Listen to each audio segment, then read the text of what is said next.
What to do in a crisis of health such as we are right here, right now, in all of the world. And what would bring you peace, understanding, comfort, and assurance in this crisis of health and any other crisis that follows on is to understand, beloved, what are the laws of health. And in Psalms chapter 67 verse 1 and 2 it says, God be merciful unto us and bless us, and cause his face to shine upon us, that thy way may be known upon earth, thy saving health among all nations. So God has a saving health for you and I to know that is for all nations of mankind. And this is why Proverbs chapter 26 verse 2 says, as the bird by wandering, as the swallow by flying, so the curse causeless shall not come. Disease and plagues and pandemics are cursed regardless of what may be the original cause.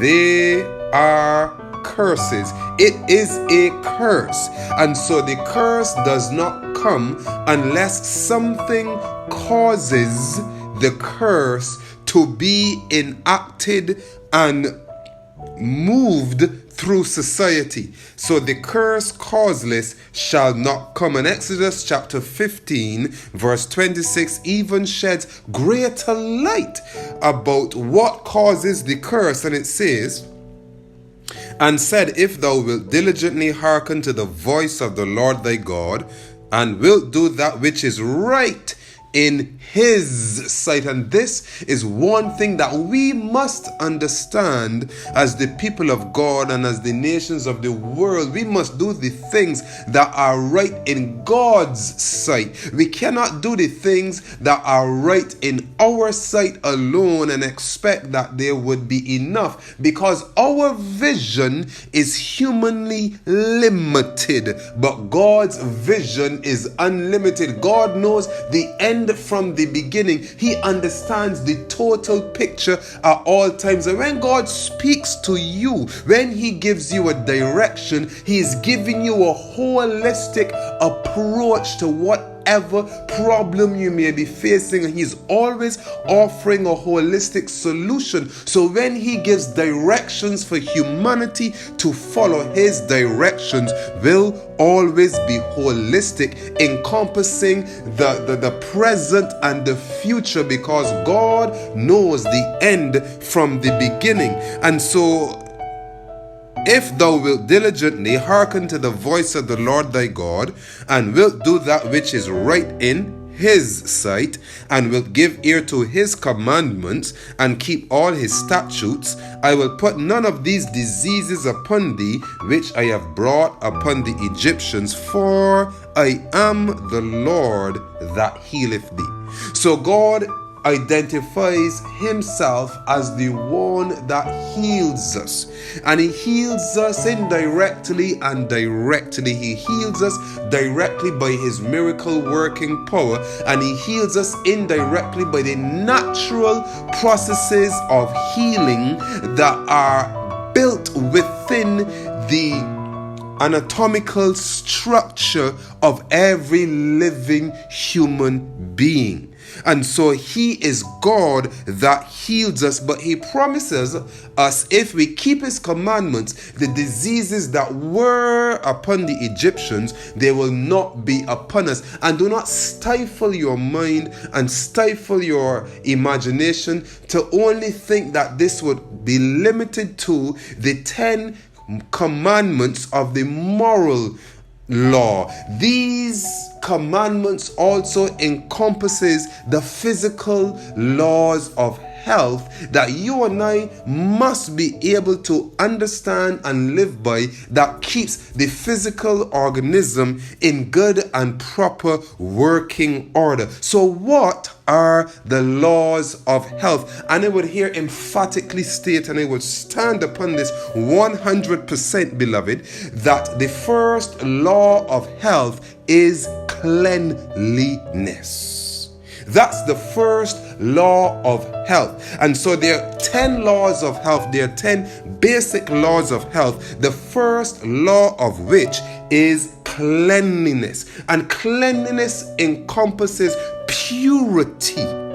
Cleanliness encompasses tidiness and doing things in decency and in order. Cleanliness involves having a sterile environment to work in, an environment that is uncontaminated. And this is why when God created everything that he created on earth, in the 6 days of creation and rested on the seventh, he said at the end of every day that all that he created, it was good. And there were those days where he said it was very good, beloved. So when something is made perfect, it is made right, God identified it as good and very good, and everything that God created was in a clean environment, an uncontaminated environment. There were no negative or bad bacteria or viruses at work in God's creation. When he created the earth, the air was pure, the soil was pure, the water was pure, the trees were pure, the fruits, the animals, the vegetables, everything was pure. So the first law of health is cleanliness. The second law of health is air, beloved. And so when God created man, in order to animate the life form, he breathed into man clean, pure, life-giving air from his own body. And man became a living soul. So the second law of health is air, pure, clean, fresh, life-giving air. The third law of health is sunlight. And this is why scripture says in Ecclesiastes chapter 11 verse 7 that truly the light is sweet and a pleasant thing it is for the eyes to behold the sun. It is highly unnatural not to go out into the sun that God created on a daily basis. Do not believe that it is the sun that harms you. If you believe that the sun harms you by simply going out in it for a few moments, you are then saying that God did not create an environment that was balanced. And beloved, look, slaves worked in the sun and the sun never killed them or gave them skin cancer. When the bodies of slaves were exhumed, it's not cancer they were finding tendons and ligaments detached from their anchor points. The work, the overwork. But the sun doesn't kill us. The sun is for our health, and we don't want to needlessly expose ourselves to it lest we get sunburn, and because of the chemicals that we like to eat in our diet and place our skin, stimulate the growth of melanomas and carcinomas and whatsoever it may be. It is those things that cause the cancer, but nothing that God has created naturally for the environment to be in a balanced state. And this is where when you see animals on mornings, if you have cats, if you have dogs, if you have chickens and ducks, they all spend a period of time out in the sun, basking in the glory of the rising sun. So truly the light is sweet, and it is a pleasant thing for thine eyes to behold the sun. And God gave us the sunlight. God gave us light as a boundary, as a marker to identify to us that there is a difference in activity between the day and the night. And in Psalms chapter 74 verse 16, it says, the day is thine, the night also is thine. Thou hast prepared the light and the sun. And in Genesis 1:3-4 it says, and God said, let there be light, and there was light. And God saw the light that it was good, and God divided the light from the darkness. And God made two, so God divided the light from the darkness. So there is a work that must be done while the sun is up, and there is a different activity while the sun goes down. So the sun illustrates a boundary, beloved, so that your physical organism can be kept in the best health. And one of the things that helps me when I travel, when I go into different time zones to help reset my body clock, is adequate hydration and making sure I see the sun with my eyes so that my body can register that I am in a different time zone. And so I practice seeing the sunset and seeing the sunrise. And so when I go into time zones 7 hours before me or hours behind me, once I am able to see that sunlight, it sends the necessary signals to my brain that this is a different clock in this area, and my body gets accustomed to it easily. So sunlight, beloved,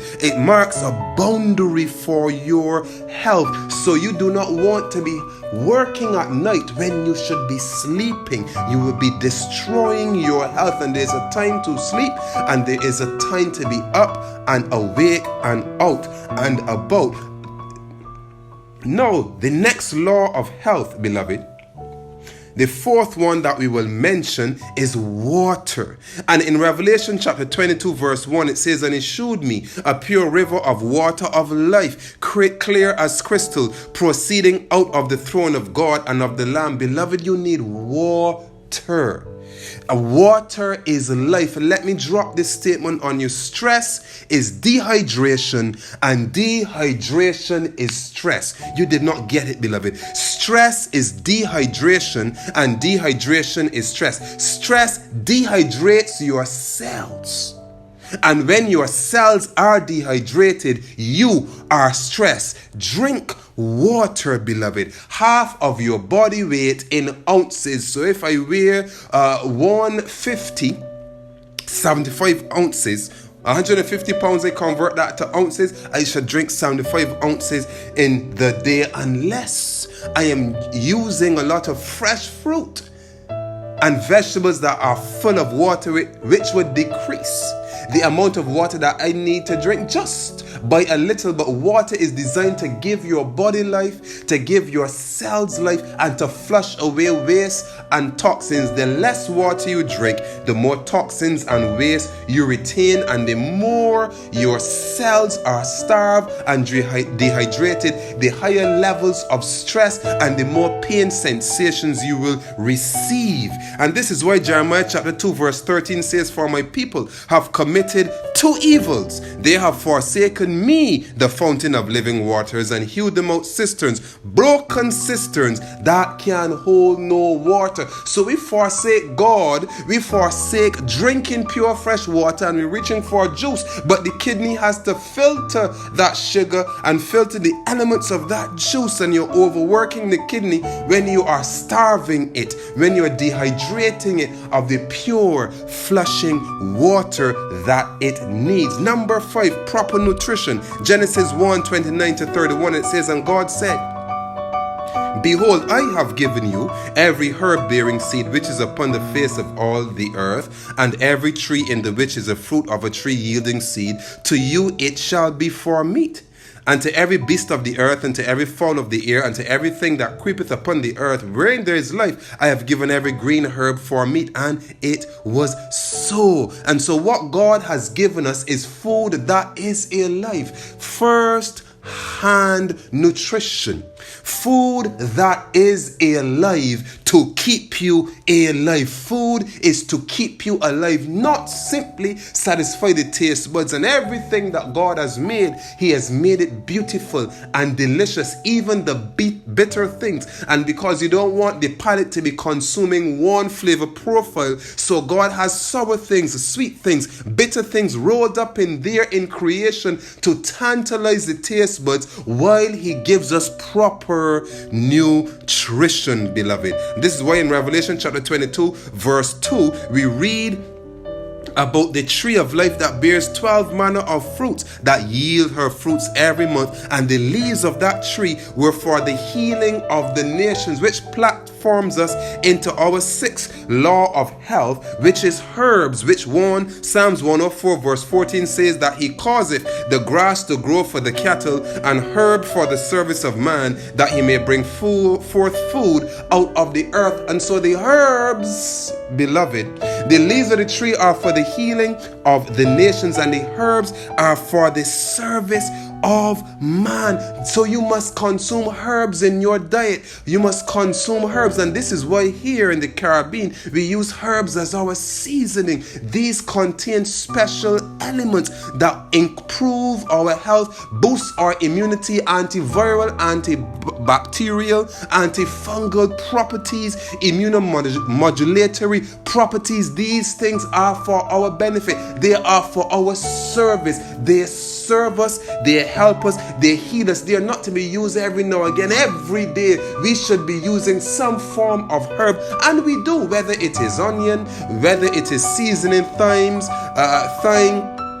basil, whether it is oregano, whatever herbs that we are using to flavor our food, they have intrinsic medicinal value, and God says they are our servants. Then the next law of health, beloved, is exercise or work. And this is why Psalms 104:23 says, man goeth forth unto his work and to his labor until the evening. And so again, work draws a boundary, because when it passes that evening mark, and I know there are people who have to work shift because this is how the world is made, but there's a boundary. You don't work full 24 hours. That is called slavery. And so there is a boundary, and the Bible identifies that there is a period of work, because it is for your contribution to humanity. It is for your exercise, and it's for your personal satisfaction, contentment, and your sense of value. And when it comes to God, Genesis chapter 2 verse 1-2, it says, thus the heavens and the earth were finished, and all the hosts of them, and on the seventh day God ended his work which he had made, and he rested on the seventh day from all his work which he had made. So even God does work, because he continually adds value to humanity, to creation, and he continually contributes. And we are to be like God in this manner of adding value to the lives of others. And work must always be balanced with the next law of health, which is rest. And this is why Deuteronomy chapter 5 verse 13 says, 6 days thou shalt labor and do all thy work, beloved. And this is why verse 14 now says, but before I jump into that, 6 days just work. You have 6 days to work for yourself. You have 6 days to work, because you cannot work all 7 days and then expect to be in good mental, spiritual, emotional, and physical health. And so God gives you the bare minimum, beloved. He gives you the maximum that you should work, which is 6 days and 1 day of rest. And he identifies that this day of rest should be, this minimum day of rest should be a day of worship. And you can have other days of rest for pleasure, but you must have a day of worship, connecting yourself with the source of power, connecting yourself with the source of wisdom. And this is why in Deuteronomy chapter 5 verse 14-15 it says, but the seventh day is the Sabbath of the Lord thy God. In it thou shalt not do any work, thou nor thy son, nor thy daughter, nor thy manservant, nor thy maidservant, nor thine ox. Because, beloved, as we say in the Caribbean, if it's good for the goose, it must be good for the gander. If you are resting, let the other people rest too. Let everybody rest. Be fair, share the blessings around. Not thine ox, nor thine ass, nor any of thy cattle, nor thy stranger that is within thy gates, that thy manservant and thy maidservant may rest as well as thou. And remember that thou wast a servant in the land of Egypt, and that the Lord thy God brought thee out thence through a mighty hand and by a stretched out arm. Therefore the Lord thy God commanded thee to keep the Sabbath day. So the Sabbath day is connected with deliverance from bondage. The Sabbath day is connected with the deliverance from slavery. So the Sabbath day, I keep the Sabbath because I am not a slave.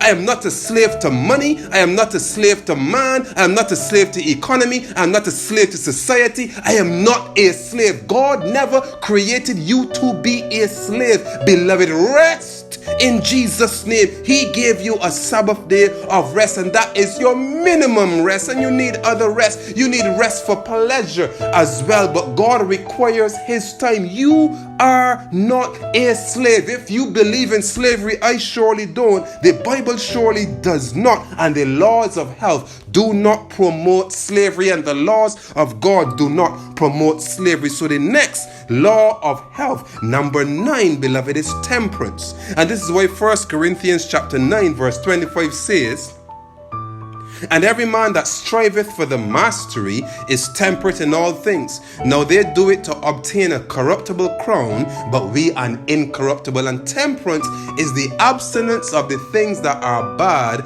and the moderate use of those things which are good. So you must be balanced. Temperance teaches self-control and balance. Temperance keeps us from extremism and fanaticism. And even though there are people, even though God has given us the original diet, and I can be honest with you because I'm not afraid, there are vegans who have had to come off from a vegan diet because it was not profitable for their body, and they had to include in their diet such things as eggs. All right, and other products that they were not getting because that was how it was, because it was specific to their body. That was how their body. Remember, sometimes, beloved, there are exceptions to certain rules, and so we must be able, when it comes to our health, to understand what is good for our body, because you know what, it's your body, so you must know. So the Bible teaches being temperate, being balanced, and not being fanatical and extremist when it comes to health. And the final and the most powerful one, the most powerful, beloved, is trust in divine power. And when you think about trusting in divine power, you are dealing with your mindset and your attitude towards healing. Because you can be eating healthy, but you can be a worrisome person, you can be a negative person, and your negativity turns your good food into poison. That's not an attitude of trust. That is not a mindset of trust. And so you must trust in divine power, because God created you, beloved. Divine power created you, and He put in place in your human organism systems to stimulate healing, repair, and growth in your body. And so when you do the right things and obey the laws of health, these systems will be activated to heal your body, and you must trust that once you give them the right tools to work with, they will heal you. And you must trust that once you do the right things, God also will heal you when you obey those laws, beloved. And so this is why scripture says in Psalms 139 verse 14, I will praise thee, for I am fearfully and wonderfully made. Marvelous are thy works, and that my soul knoweth right well. So God made us fearfully and wonderfully, and He has placed systems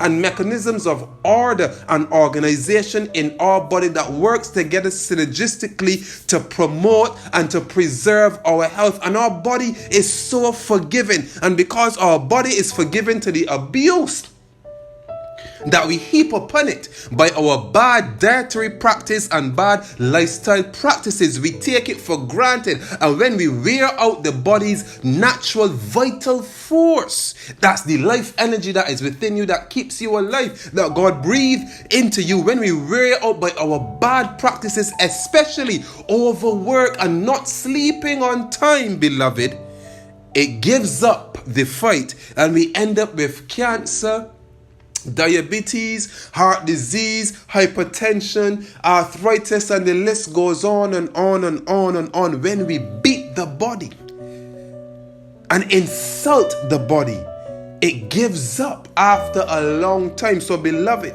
we must understand that we are fearfully and wonderfully made, and we must respect this living organism that God has given us. And so we must understand that we have to trust in divine power. This is not only limited to to trusting in God, but we must trust in the processes that God has placed within us that creates, stimulates healing. That's why we have an immune system and different systems of waste management in our body that gets rid of the waste, because if they remain there, we will become toxic and we would have died a long time ago. So beloved, we are fearfully and wonderfully made, and we must remember we must obey God's laws of health to keep our physical organism in optimum working order, or we would be committing slow suicide, and we don't want to be guilty of that. This is the word of life with Andre Knight, bringing you the word of health. Please share this with your friends, with your family. If this has been beneficial to you, it will be beneficial to someone else. Blessings and peace.